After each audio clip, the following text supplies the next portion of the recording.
欢迎收看老挝新闻，今天是2025年10月9日星期四，佛历11月夏初二，万象晴，26到33摄氏度。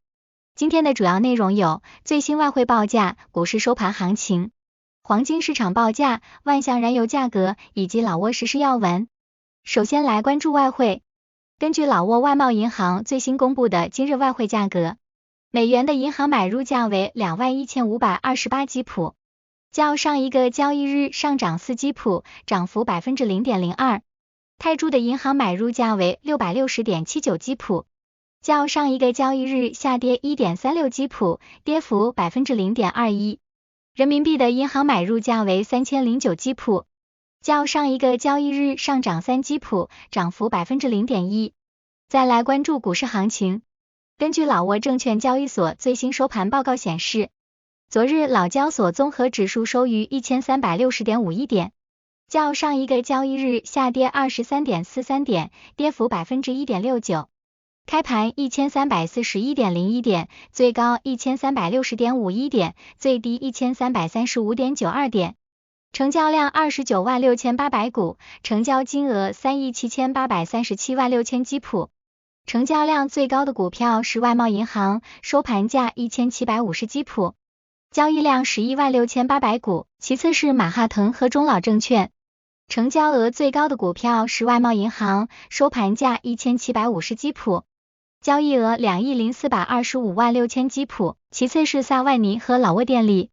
接着关注黄金价格，根据老挝 PV 黄金最新公布的价格，重量为1铢的黄金金条，每根售价是4350万基普。较上一次报价上涨25万基普，涨幅 0.58%。然后关注今天的万象油价，今天万象10个加油站执行10月8日老挝工贸部公布的燃油价格，柴油每升19500基普，普通汽油每升23280基普，95号汽油每升27790基普。相较于上一次工贸部公布的燃油价格，本轮调价柴油价格下跌380基普，跌幅 1.91%， 普通汽油价格下跌500基普，跌幅 2.1%， 95号汽油价格下跌570基普，跌幅 2.01%。 接下来一起关注时事要闻。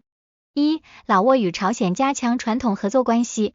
国家主席通伦西苏里应朝鲜国务委员会委员长金正恩的邀请，于10月7日至8日率高级代表团对朝鲜进行国事访问。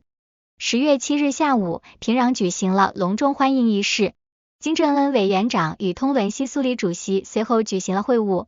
金正恩委员长高度评价此次访问是双边关系史上的重要里程碑，通伦西苏里主席则感谢朝鲜对老挝国家建设的支持，双方坦诚地交换意见，同意继续定期进行高层互访，并在社会文化教育等领域推动和促进双边合作，同时就共同关心的地区和国际问题交换看法。访问期间，老挝代表团还计划参观朝鲜的重要历史及教育设施。二、万象瓦战寺传统赛周会正式开幕。2025年万象瓦战寺传统赛周会于10月8日上午在万象市占塔布里县的瓦战寺码头正式拉开帷幕。万象市副市长普约阿坎绍、占塔布里县县长乔帕瑟特塞潘亚以及万象市县2级领导、受邀嘉宾和相关部门代表出席了开幕式。初夏节后的年度赛周会是一种水上竞技运动，是一项代代相传的优良民族传统。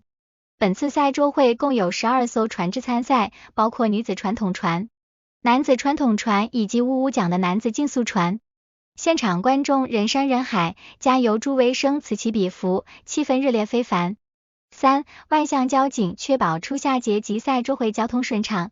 为确保2025年万象瓦战寺初夏节和赛周会期间的交通秩序和安全，万象市交警部署了总计62个执勤点位，包括应急小组、进出城检查点和固定巡逻点。占塔布里县公安局交警处副处长冯苏占阿萨拉西中校介绍，部署旨在保障国内外游客和民众的生命财产安全，确保节日氛围祥和安定。他指出，在节日3天的每晚7点至11点，通往活动区域的道路交通最为拥堵复杂，车辆数量较去年同期有显著增加。4. 万象民众涌入瓦栈寺沿袭飘水灯传统。10月7日晚，万象市迎来初夏节，万象民众和外国友人涌向瓦栈寺码头参与飘水灯传统习俗，并在各佛寺进行烛光游行，以积德行善，现场气氛热烈。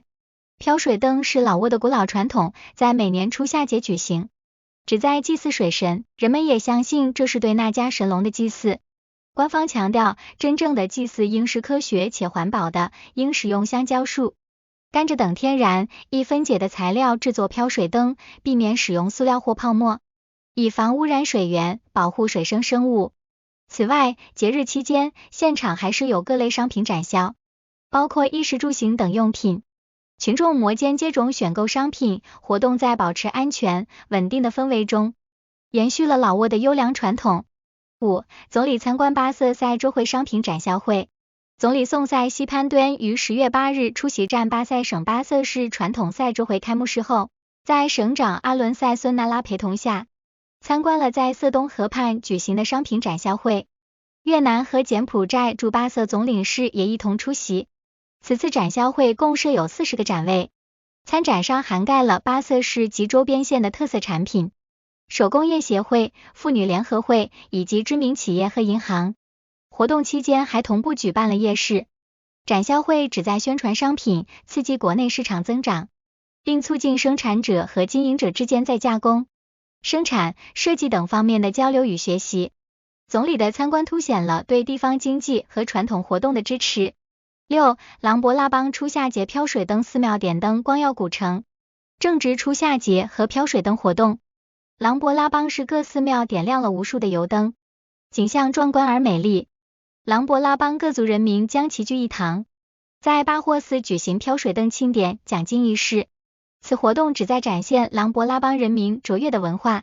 届时，游行队伍将沿着西萨旺约路等市中心道路行进，直到相通寺码头，然后将水灯放入湄公河中。此举的目的是祭祀湄公河女神，感念佛、法、僧三宝的功德，并祈求繁荣昌盛、安居乐业。如同点燃的烛光和灯火般光明璀璨。这一传统习俗自古以来一直传承至今。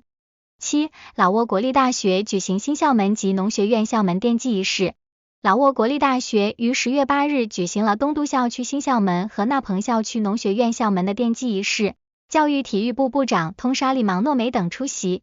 老挝国立大学校长迪沙努拉山端德教授宣布，该项目获得亚洲烟草工业集团有限公司价值56万美元的无偿援助，该项目预计在12月1日前完工。校长指出，此次合作不仅是基础设施建设的重大贡献，更标志着双方未来将在人力资源开发上深化合作，特别是将共同开发与药用草本植物种植相关的教学课程，旨在推动农业和林业的可持续发展，并将农产品转化为有益的社会商品，为青年提供更多学习选择，从而造福社会。8. 老挝主办国际体操联会高层会议。老挝国家体操联合会荣幸的于10月7日至10日在万象主办了国际体操联合会主席委员会会议。国际体操联合会主席渡边守成及来自30多个成员国的代表出席。主席渡边守成强调，体操是所有体育运动的基础，有助于发展平衡、柔韧性和力量。国际体操联合会将向老挝提供基础教学课程。国际体操联合会代表团将于10日参观老挝体操俱乐部。老挝国家体操联合会表示，此次盛会是向世界展示老挝文化的好机会，也为老挝争取国际援助，发展运动员及教练员。老挝国家体操联合会计划未来将申请主办国际级体操比赛。以上就是今天的老挝新闻，欢迎点赞、评论和订阅，我们明天见。